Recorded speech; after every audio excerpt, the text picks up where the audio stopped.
This conference will now be recorded. And this conference is now going to be recorded, as they just told us. So, first, I'd like to start off with a moment of silence, please.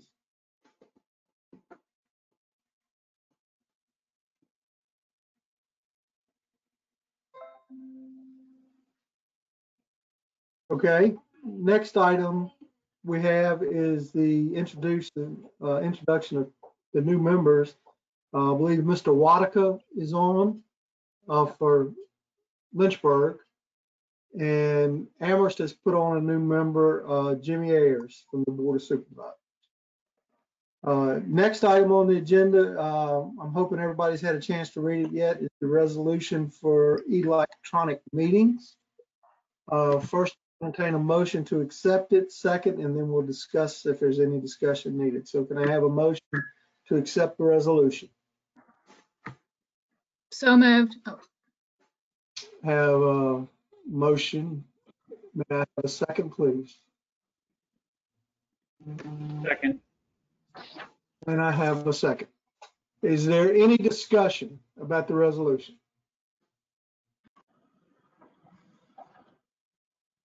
Being no discussion, what I'm going to ask is when I ask for a vote, all those in favor say aye. If there's any opposed, please state your name when you vote your opposition, so we can get that documented. So all those in favor say aye. Aye. Aye. Opposed? Motion is carried.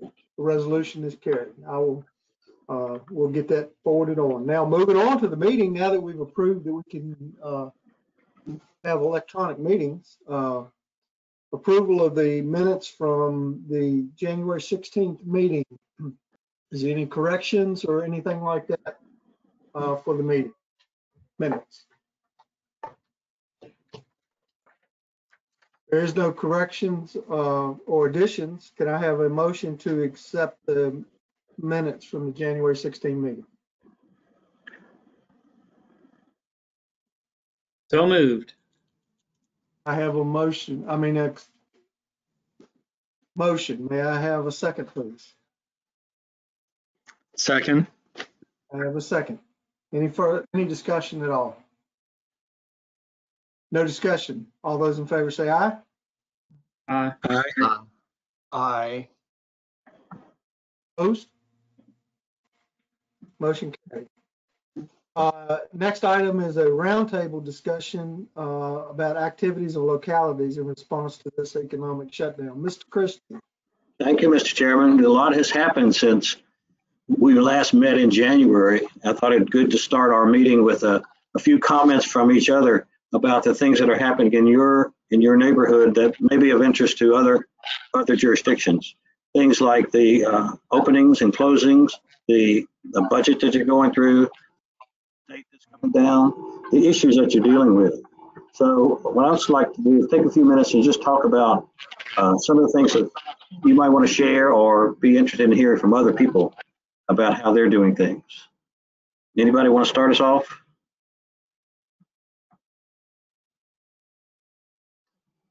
Oh, sure. Thanks for the invitation, Gary.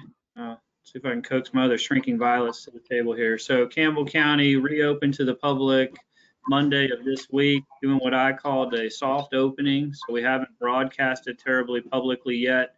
We're discussing it openly, but haven't done a press release or anything like that so that staff can get a little more acclimated to the new work environment. We provided everybody with masks and hand sanitizer. We're still encouraging visitors to wear a face covering when they come in and requiring face coverings when folks can't maintain social distance. So we're still working with minimum staffing just because we've been able to effectively meet the community demand. And so we're rotating folks through offices and that sort of thing. So we are slowly but surely returning back to what our staffing model might have looked like before COVID hit, but we're being careful not to rush it. So that's where we're at in terms of Campbell. We're obviously very interested in the CARES Act allocation that we've received, and we are starting to put our collective heads together to try to figure out how to best assist the community with those resources. Thank you, Mr. Rogers. Anybody else? So in Lynchburg, we've very similar kinds of things as the Campbell County. Our reopening plan, though, is a little bit more delayed with the sort of larger number of cases in the city. So we're going to be generally following. Our plan is under development right now, but we're sort of generally following the phased approach that the governor is taking. And just as Campbell is, we are still under minimum staffing, and we are going to be that way for a little while.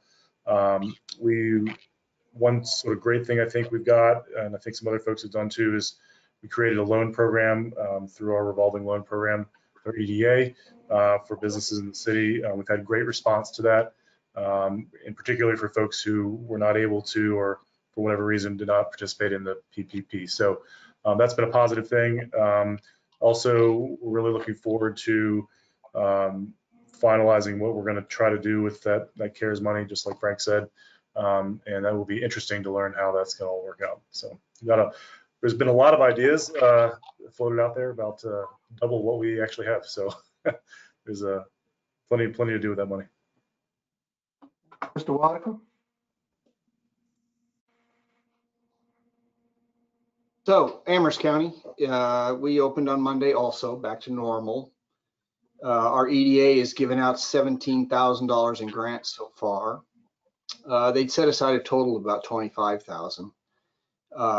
We are developing all kinds of ideas on how to use the rest of our money. A lot of today's discussion was spent with the schools. They're using a big chunk of their money toward distance learning, and so enhancing broadband. But their money lasts 2 years. Our money's only good till the end of this year. So we can spend some money on distance learning too. So we're looking at maybe front loading some of their projects so that their initiative can go further. So we'll pay for some of their planning and design and that sort of thing. But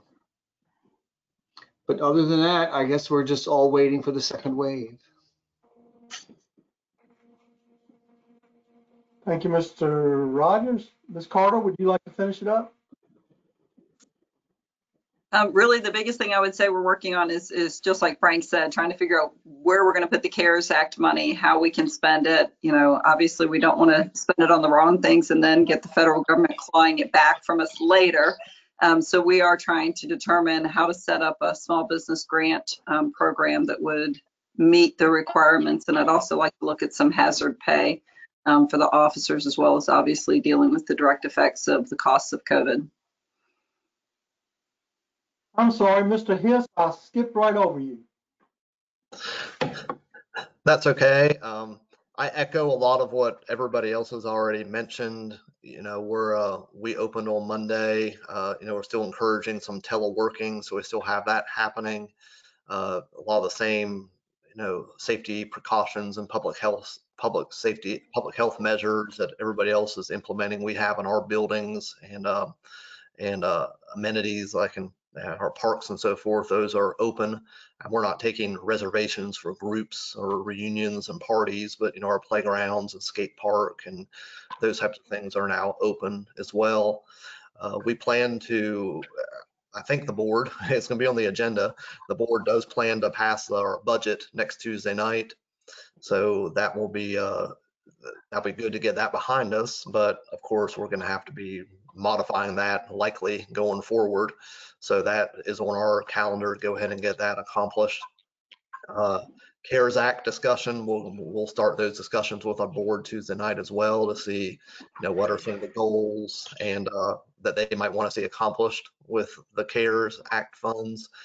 So that's something that will continue to evolve as well. So pretty much the same thing that everybody else is interested in doing. Probably the one interesting thing with us is that, of course, us being unique with the nursing home that we operate, that's been quite an education through this whole process of how to manage a nursing home through the pandemic. And actually this week, they were given guidelines as to how to start allowing visitation and what does it look like to to go through the different phases of opening the nursing home. And that's not going to happen anytime soon necessarily, but they even have their own phase 1, phase 2, and phase 3 from the federal guidelines. And so that's something that we'll also monitor and work through, because, you know, it's hard on the residents there, our 90 residents, and, you know, they haven't really seen their loved ones and vice versa. So, you know, their quality of life in the nursing home, those folks are starting to get restless. So they're ready to see some activity as well. So we got to figure out how to accommodate that. That's all I Thanks, sir. And Mr. Chairman, let's hear from Ms. Megan and John too, while we've got them on the phone. All right, go I'll ahead. go. We, as most of you know, and some of you even were on our TV show, we right out of the chute stood up the regional COVID business task force, which all of your economic developers are a member of that team, along with the SVDC and Ben Bowman with Workforce and a couple other folks. As a result of that, we launched the Wednesday at 1 webinars, which bring subject matter experts, including yourselves, to the masses to help demystify and answer questions that the business community and the community as a whole had moving forward. We dropped, I think it's been 2 weeks now, 2 weeks ago, we dropped the quick guide for business reopening, and that went out region-wide. And then last week we had a series of 6 focus groups, sector-specific focus groups, to talk about what those businesses are experiencing, what their needs are, along with a consumer survey. The consumer survey results, in addition to the focus groups, will be used to create the 2.0 response guide for businesses and the procedures that they can use and what they need to open. And then really a lot of responding to businesses and manufacturers one-on-one. I will tell you from the manufacturing perspective, the manufacturers, we've been lucky in this region, fortunate in this region and in the state, that the governor didn't shut down manufacturers. And so our jobs that really have higher wages have been able to continue to employ people.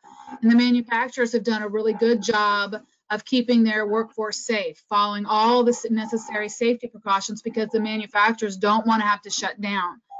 And they're concerned now that as the Virginia reopens, that they keep their employees safe at work, but now that their employees can start going out in the world more, they can't control their safety. And so they're concerned that if one of them said it's a dimmer switch, not a light switch, that if we turn the light on and people just go out without following any guidelines, the chances of them getting infected and bringing it back to the manufacturing facility, which closes the facility down, are greater. So they expressed some real concern about that. In addition to the other focus groups really are worried and thinking and talking about the second wave. And so one of the results of the focus groups and the surveys are, and I'll send the information to you if you haven't seen it yet, but 90 or 87% of the consumers in the survey say they're going to wait before they're comfortable going back into businesses. And the survey went on to ask, what do they need to see and how do they need to see a business operating before they feel comfortable. You should see that information and I'll make sure that you get it. But one of the things that have come out of that is we met on Tuesday with all of our media outlets, so print, TV, radio, and we're going to do a multimedia marketing communications campaign, because one of the things that was really consistent across all the sectors was that there's a concern for the second wave, and that concern is if we don't communicate to people that we need to keep some social distancing and we still need to wash our hands and we still need to be smart, that second wave will be reduced to a ripple. And so we're going to do some sort of be kind, be positive, be thoughtful, be a good customer marketing campaign that could be used consistently from radio, TV to print, and that'll be region-wide. And then there's some other results that have come out of that, but your economic developers have been engaged on that response, the business response team, and now that's transitioned to the business recovery team.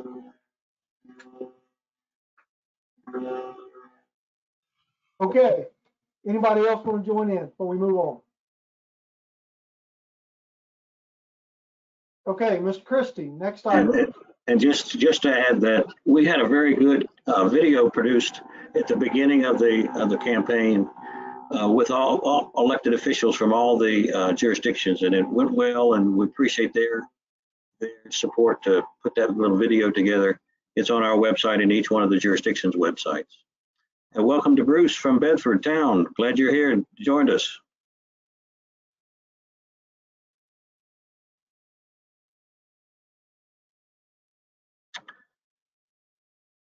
Next item has to do with our opportunities that the COVID-19 crisis has brought in terms of new grants. There are 2 grants that we as staff are looking at, and I wanted to come talk to you about it so that you know what we were thinking and to get your nod of approval in the direction that we were going. The Economic Development Administration and Go Virginia both have special opportunities with COVID-19 grants where they've modified the matching requirements. We've talked to both of those groups and will continue to have some dialogue to make sure that what we put together is something that will work for them for their grant process. But we also want to spend some time with our stakeholders in the area, the local economic developers, the planners, the chambers of commerce, the alliance, all the folks that are typically stakeholders like the community college, as we spend some staff time to see what we can come up with to respond to these grant opportunities. It may well be something like we've talked about over the last several months, where we do something that supports the community college or supports advanced manufacturing or certainly supports the workforce program. But at this point, it's just too early to say. It's likely to be a several month process to work through the various ideas and think through with the stakeholders what might be effective in terms of responding to these grant opportunities. What I was thinking is we would use the executive committee as a sounding board, working these ideas. Once staff works through them, comes up with them and takes them to the executive committee, and then after a review, we bring them to the commission for action. So that's what, at this point, I'd just like to give you that information, inform you, and make sure that you're comfortable with us heading in that direction. Any comments or thoughts about this? It's a great idea, Gary.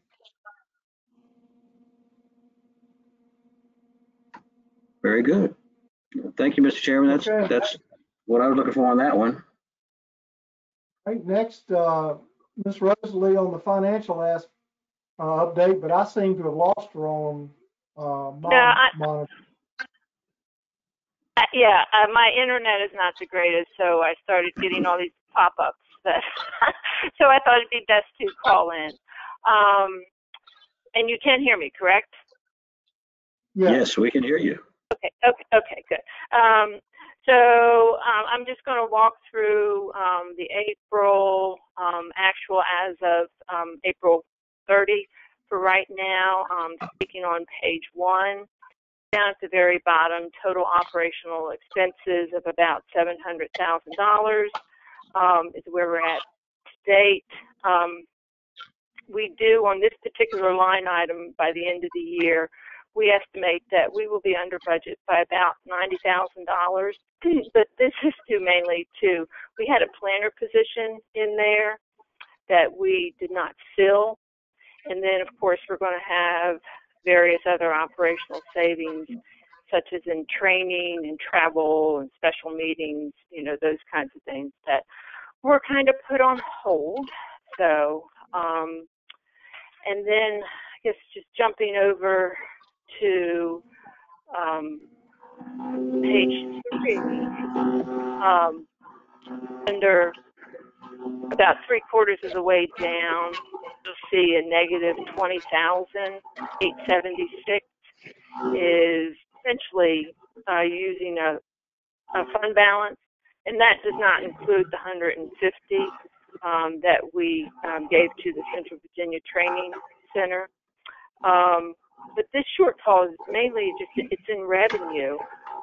We are going to be short some revenue from VDOT and from Ride Solutions, but we're rolling it into next year. So it's kind of, I'm going to say, a timing issue. So, and that's kind of where we think we're going to end up for the year as well. So, any questions on the actuals for this year? And then I'll jump into the budget. So to review what you just heard, we think that it's going to be about $30,000 short this year, but we'll make that up next year because those revenues will be put over into the new budget. Correct. 20, 30, somewhere in that ballpark, yeah. Okay. For the budget for next year, I guess a couple of items. We do not have the planner position in next year either. We had talked about it, and I don't think we're going to go forward with it right at this moment. We did not include a salary increase. We would like to maybe revisit this at some point in time next year. Just for your information, a 1% would cost about $3,500. We did have good news with our DRS rate, and this decreased to 0.5% for the next 2 years. Our health insurance came in with a 4.5% increase, and this increase was shared with the employees at the same rate that we did last year. And then I guess looking at contractual services, Gary's talked about some of the things he might like to do going forward with the COVID, so we increased those by a few dollars. And then I guess you can see what individual projects we have listed. Some of our CVPDC and Appomattox Town comp plan, they'll be going away. And then, but like I said, for dropping down to on page 3, kind of towards the end, you see a positive 19,494 is where we think we'll end the year, based on what we know today. So, are there any particular questions or? Hey, Rosalie, can you tell me where the planner position was again? And we're not funding in 21, is that correct? I'm sorry, I have a real hard time. Hey, Gary, could you mute yours, Gary? You've got some interference coming in. Thank you. Go ahead, Mr. Rogers.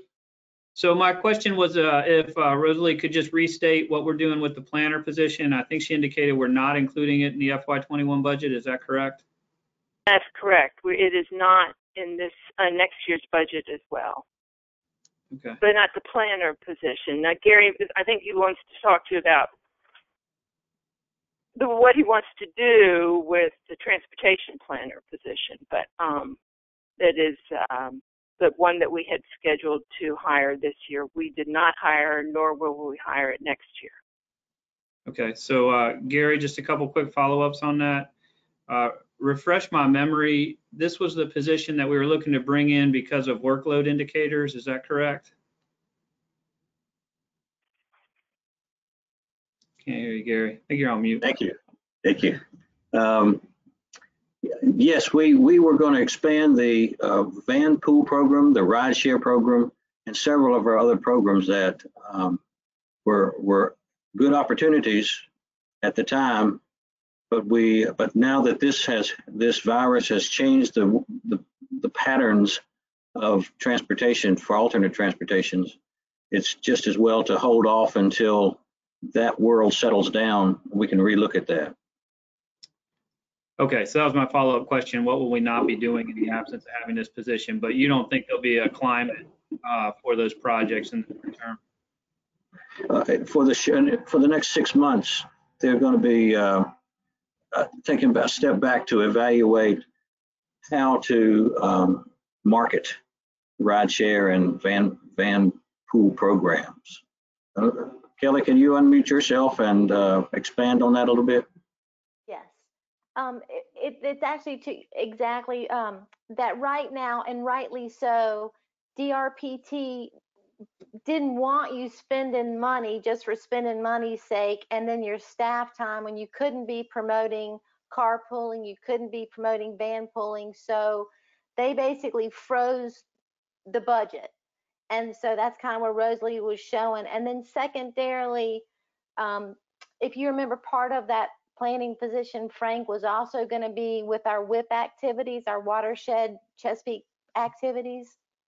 And that was another initiative where we had a good process on some activities we were going to do in partnership with your staff and the localities. But there's a number of those things that we can't implement right now. And so that was another element where there's an ability for DEQ is going to allow that element of that contract to extend as well. So that 52,000 isn't necessarily to a December time frame to meet those deliverables in our contract. It can pull it to potentially June of 21. And so it really was a matter, we can't, we don't want to waste your money, and we don't want to waste the state's money, and they don't want us to waste it either. So that's really the function. If everything opens back up, we can, things will change, but it's just so much flexibility in those programs. Okay, thank you. So at this stage, we're not asking you to approve this budget tonight, but want to ask you to do that in June, the 2021 budget, along with our work plan for the new year. But we brought it to you because we haven't had a meeting last month. We bring it to you today, so you get a taste of what we're expecting. The only thing I would add to the what Rosalie said was that there is a new project for the town of Bedford related to the CDBG work that we will start there in the town for a planning grant. Okay, moving on. I don't believe we have enough people for the bylaws change, but Mr. Christie, would you like to talk about it?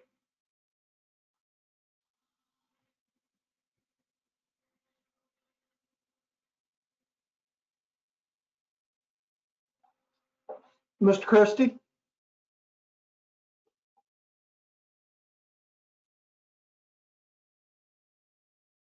Mr. Christie?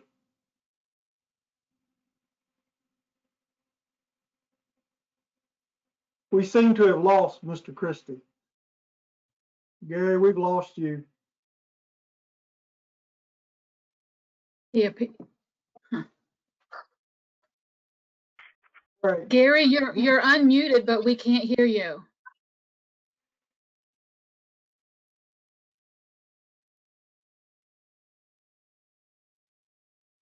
All right. Well, while maybe Mr. Christie can do a little technical check there and then can interrupt, but it was my understanding for the bylaws that we had to have 12 members present, like a super majority instead of just 6 for a quorum. By my count, I don't believe there's 12 members here. So we will have to table the bylaws until the next the June meeting.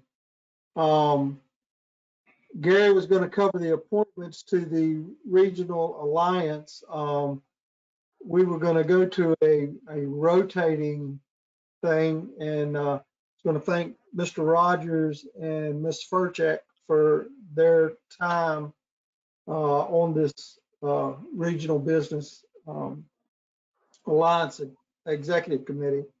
So So he was going to explain how the procedure was and what we were going to use for the future. So I think until we can get that worked out, we will also table that one until we get to June. Well, I can explain a little bit if you don't mind. All right, go ahead. According to our bylaws at the Alliance, the administrator of investing municipalities sits on the board of directors. And two of those administrators are selected by the other administrators to serve on the executive committee. And Dean and Bonnie have been serving on the executive committee. So historically, that's the information. I don't know what you've worked out as far as rotating on and off of the executive board, but that is up to the group of folks that are investors in the economic development partners in the Alliance. Thank you, Megan. So I think with that, since Gary can explain what everything, even though it is attached. Okay, I was just passed a note that there are two that's going to have agreed to serve, and we'll take a vote on this to replace Bonnie and Dean, and that's young Mr. Rogers and Mr. Hiss. So I will take a motion to accept these two gentlemen to step into the executive committee. So moved. Okay, I have a motion. Do I have thank you, Mr. Rogers. May I have a second, please? Second. Hey, thank you, sir. Is there any discussion? Just All those in so, favor just say aye. Oh, aye. okay, go ahead. Who was going to jump in on? Just was going to make sure that Dean understands that he still is on the board of directors and has to come to meetings. Oh, really? Yes. Why? Not that I don't love it, but You don't have to come to the executive board meeting. Now you only have 4 meetings you have to attend rather than 8. all right. Thank you. So I go to the regular board. Okay. Thanks, Megan. And this is Gary. I'm back in business now. I'm not sure what happened, but here I am. All right. Mr. Mayor, Gary, did you tackle the PDC bylaws? Gary, we'll come back to that. We've got a motion on the table to be voted on right now. Okay, thank you. All those in favor of Mr. Rogers and Mr. Hiss, please say aye. Aye. Opposed? Thank you. That motion's carried. Gary, we'll come back to you now on the bylaws change. Thank you, Mr. Chairman. We have in mind to allow the chair to have successive terms, and that would require a bylaws change. But to do that, it requires 12 voting members to be present at a meeting, and right now we only have 9. So we'll have to postpone that until another day. But do know that that's what's being requested. It's been officially notified. Folks have been notified, and we would just like to allow the chair to serve an additional term if the board wants. It will allow more continuity in the office of the chair. So we'll tackle that again in June and see if we have a few more folks. Okay, then Gary, we've taken care of everything to number 9. We're at number 9 right now. Thank you. Other business from staff and members. What is being requested of the commission is to endorse Mayor Tuggle as a nominee for the Virginia Association of Planning District Commissions Board of Directors. And that decision will be made this summer. And it allows some involvement from our region on that board, which it serves to support other planning districts throughout the region. So what I would like to recommend is we have a a motion and a second and a vote to endorse recommending the Mayor Tuggle for a seat on that board. So moved. Can we do that? Second. Thank you. Any discussion? And all in favor, please say aye. Aye. Aye. Any opposed? Thank you very much. You may have heard by now that Scott Smith, our transportation director, is following his wife to Missouri after working here for about 10 years. We are now in the process of advertising for another transportation planning director, and we will hopefully fill that position by September when Scott expects to leave. It will be pretty much the same position that we have now without significant changes. So that's the model that we're keeping, is to just have a transportation planning director within the organization, just like we've had the past several years. No actions needed. It's just informational. Yes, he has done a good job for us. Yeah.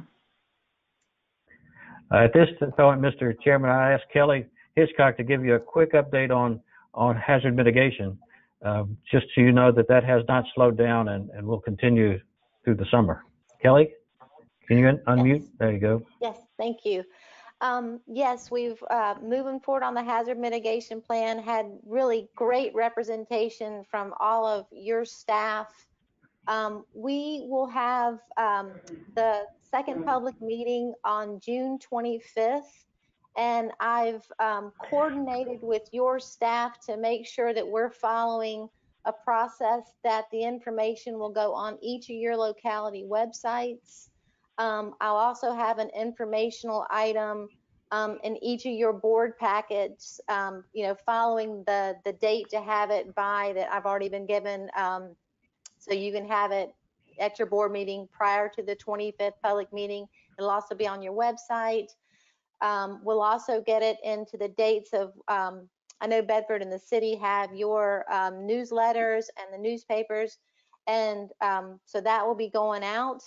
We'll also still following pretty close to our original, well, not the original, but the date I gave you a couple months ago, that we should have the draft to FEMA in July, then let them make their changes and be ready to bring this back to your boards to really present that hazard mitigation plan in the September timeframe.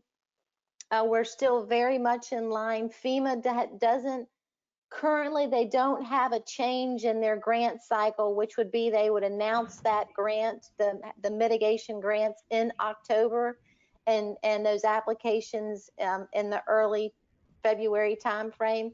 Again, currently they don't see any change in that. So again, the hazard mitigation plan will be complete, reviewed, and ready to be approved by the localities, so that each will be in the position that you want to be in to submit for an application if you so desire, according to their time frame. And I'm happy to answer any questions if there are at this time.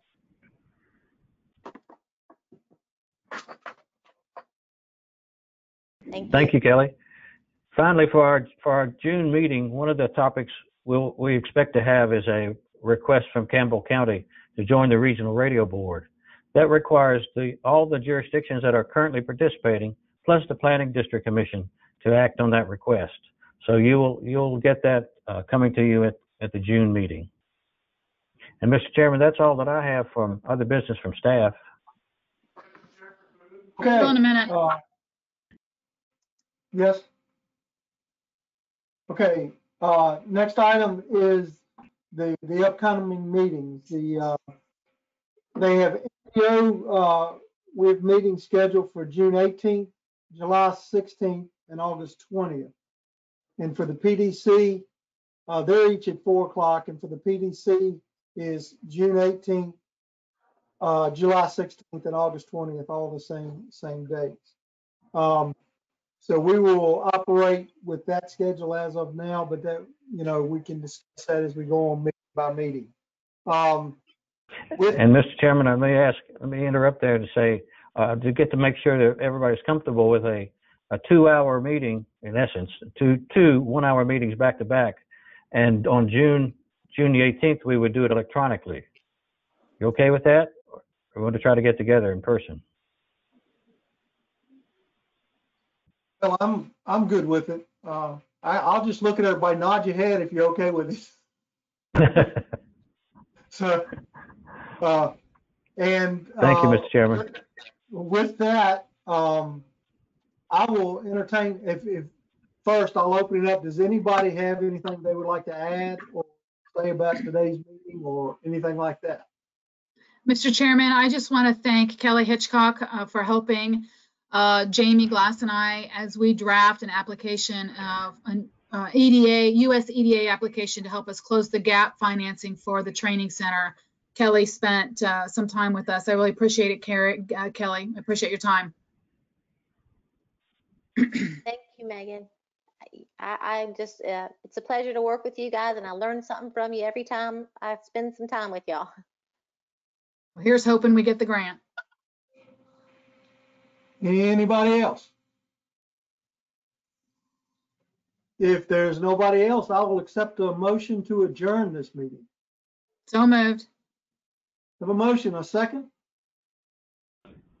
Second. We have a second. All those in favor say aye. Aye. Aye. All those opposed? Meeting adjourned. Thanks, everyone. everybody, Thank for you. participating. Have a great day, folks.